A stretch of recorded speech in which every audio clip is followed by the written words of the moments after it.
लिखा हुआ है सवाल, यदि बिंदु ए कामा 0, दूसरा है 0 कामा बी तथा x कामा वाई संरेख हो तो सिद्ध कीजिए x बटे ए प्लस वाई बटे बी बराबर 1। चलिए इसको सॉल्व करते हैं। चूंकि बिंदु जो दिए गए हैं, चूंकि बिंदु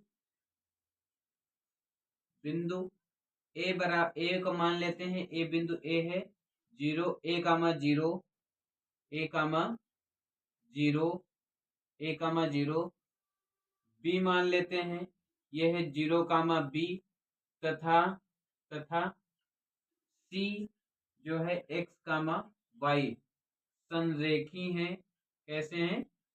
संरेखी हैं। इसलिए त्रिभुज का क्षेत्रफल क्या होगा? त्रिभुज का क्षेत्रफल होगा 0। तो लिखते हैं कि त्रिभुज का क्षेत्रफल बराबर क्या हो जाएगा? 0। तो त्रिभुज के क्षेत्रफल का सूत्र क्या होता है? त्रिभुज का क्षेत्रफल बराबर क्या लिखोगे? 1/2। हम बताए थे सूत्र याद करने के लिए, सबसे पहले क्या करते हैं, x को बाहर लिख लेते हैं, y minus Y plus X, फिर y माइनस वाई और plus X y minus Y लिख लेते हैं। अब देखिए कैसे इसमें हम संख्या डालेंगे। सबसे पहले एक वृत्त ऐसे बना लेते हैं और इसको याद करते हैं। देखिए 1 लिखेंगे, 2 लिखेंगे, 3 लिखेंगे। सबसे पहले 1 से चालू करो तो 1 के बाद 2 आएगा, 2 के बाद 3 आएगा। फिर 1 को छोड़ दो, अब कहाँ से चालू करो? 2 से, तो 2 के बाद 3 के बाद 1 आएगा। अब की बार 2 से छोड़ दो, 3 से चालू करो तो 3 आएगा, फिर 1 आएगा, फिर 2 आएगा। ये देखिए सूत्र बन गया। अब देखते हैं इसमें हमको क्या क्या दिया गया है। इसमें x1 y1 और x2 का मान दिया गया है ना? मान दिया गया है। अब क्या करते हैं, सबका मान इसमें रखते हैं। तो त्रिभुज का क्षेत्रफल क्या हो जाएगा भैया? त्रिभुज का क्षेत्रफल हो जाएगा 0 के बराबर, क्योंकि बिंदु कैसे हैं? संरेखीय हैं। जब बिंदु संरेखीय होंगे त्रिभुज का क्षेत्रफल क्या रखेंगे? 0 रखेंगे। आगे बढ़ते हैं। यहाँ से अगर हम देखें तो 1/2 यहाँ पे लिखा है। 1/2 किस में लिखा हुआ? गुणे में लिखा हुआ। और गुणे में लिखा हुआ तो यहाँ कहाँ जाएगा? 0 के बटे में।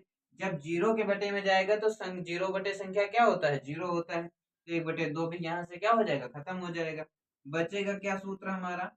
बचेगा x1 और y2 minus y3 plus x2 और ब्रैकेट में y3 minus y1 plus x3 bracket में y1 माइनस y2। ऐसे ही क्या किए? सूत्र उतार लिए। आगे बढ़ते हैं। इसमें अब हम मान रखते हैं। आगे क्या चल रहा है? 0 चल रहा है। यहाँ से x1 का मान लिखते हैं। तो हमारा x1 बराबर क्या दिया गया है? x1 बराबर दिया गया है a। x1 बराबर a दिया गया है। और यहाँ से y1 बराबर कितना दिया गया है? तो y1 बराबर कितना है? 0 है। y1 बराबर 0 हो जाएगा। फिर हम देखते हैं x2 बराबर क्या दिया गया है। तो x2 बराबर हमारा क्या दिया गया है? x2 बराबर 0 दिया गया है। और y2 बराबर चेक कर लेते हैं। तो y2 बराबर क्या दिया गया है? y2 बराबर b दिया गया है। और यहाँ से x3 चेक कर लेते हैं। x3 बराबर क्या है? x3 बराबर x दिया गया है। और यहाँ से y3 देखें तो y3 का मान क्या है? y दिया गया है। ये जो बिंदु हैं यहाँ से हम सबके मान लिख लिए। अब आगे बढ़ते हैं। यहाँ x1 की जगह पे क्या लिखोगे? x1 की जगह पे a लिखते हैं।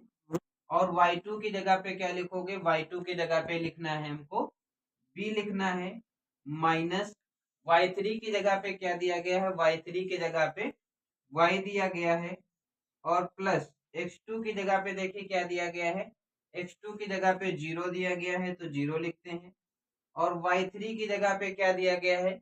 y3 की जगह पे हमको दिया गया है y। माइनस y1 की जगह पे देखिए क्या दिया गया है? y1 की जगह पे 0 दिया गया है, तो y1 की जगह पे 0 रखते हैं। प्लस यहाँ से देखिए x3 का मान कितना दिया गया है? x3 का मान दिया गया है x, तो x रख देते हैं। और यहाँ से y1 की जगह पे देखिए क्या दिया गया है? y1 की जगह पे 0 दिया गया है। माइनस y2 की जगह पे क्या दिया गया है? y2 की जगह पे b दिया गया है। फिर क्या करते हैं, ब्रैकेट बंद करते हैं। आगे बढ़ते हैं, इसको क्या करेंगे, यहाँ ये जो पूरा लिखा हुआ है इसमें गुणा कराओगे तो क्या होगा, आगे जीरो चल रहा है हमारा, क्योंकि त्रिभुज कैसे, बिंदु कैसे हैं, संरेखीय। संरेखीय मतलब त्रिभुज का क्षेत्रफल 0।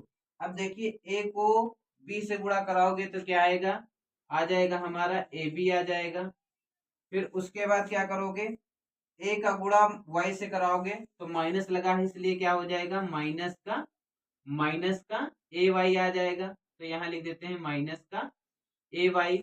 उसके बाद प्लस, यहाँ देखिए जीरो से जब कोई ब्रैकेट के अंदर गुणा कराओगे, ये संख्याएं जो लिखी हैं, अगर किसी संख्या को जीरो से गुणा कराओगे तो क्या आ जाएगा, जीरो आ जाएगा, तो इसको लिखने की जरूरत नहीं है। प्लस आगे बढ़ते हैं, यहाँ देखिए क्या है, एक्स का जीरो से गुणा कराओगे तो क्या आ जाएगा, जीरो आ जाएगा, तो यहाँ जीरो लिखते हैं, लिख दें। माइनस, उसके बाद देखो माइनस बी है और गुणा किससे कराना है, एक्स से, तो क्या हो जाएगा, माइनस का एक्स और बी हो जाएगा। फिर देखिए आगे बढ़ते हैं, यहां से क्या करते हैं, फिर जीरो चाहे तो उससे वैसे कर लें, इसको ऐसे बना लें कि A B minus A Y, minus zero का कोई काम नहीं क्योंकि जीरो जोड़ोगे तो संख्या वही रहेगी, माइनस का एक्स वाई बराबर क्या कर देते हैं, जीरो के बराबर कर देते हैं। अब देखिए क्या करते हैं, ये जो एक्स वाले हैं और वाई वाले हैं, इनको क्या करते हैं, उस साइड लेके चलते हैं। जब उस साइड लेके चलोगे तो क्या हो जाएगा, ये हो जाएगा ए बी बराबर, ए बी बराबर, ए बी बराबर माइनस का ये है तो इधर जाएगा तो क्या हो जाएगा, प्लस का, तो प्लस का ए वाई और प्लस का एक्स वाई। अब देखिए क्या करते हैं इसमें, हाँ यहाँ पे बी है, ये है A B minus A Y minus X B, यहाँ पे हमने गलत लिख लिया, यहाँ पे क्या लिखोगे, बी, तो यहाँ क्या आ जाएगा हमारा भैया, ये आ जाएगा बी आ जाएगा। चलिए आगे बढ़ते हैं, अब क्या करते हैं, पूरी समीकरण में देखिए यहाँ इस साइड क्या लाना है, 1 लाना है, इसलिए पूरी समीकरण में क्या करोगे, पूरी समीकरण में ए बी से क्या कर देते हैं, भाग, यहाँ भी ए बी से भाग कर देते हैं और यहाँ भी ए बी से क्या कर देते हैं, भाग कर देते हैं। आगे बढ़ते हैं, यहाँ से देखो ए बी से ए बी क्या हो जाएगा, ए बी से ए बी हो जाएगा कैंसिल, तो यहाँ आ जाएगा 1, और यहाँ से देखिए ए से ए कैंसिल हो जाएगा, यहाँ बी से डी कैंसिल हो जाएगा, तो क्या आएगा, यहाँ देखिए ये बच रहा है हमारा एक्स बटे ए बच रहा है, और प्लस यहाँ क्या बच रहा है, वाई बटे बी बच रहा है, और बराबर क्या बच रहा है, 1 बच रहा है। यही हमको क्या करना था, सिद्ध करना था, है ना।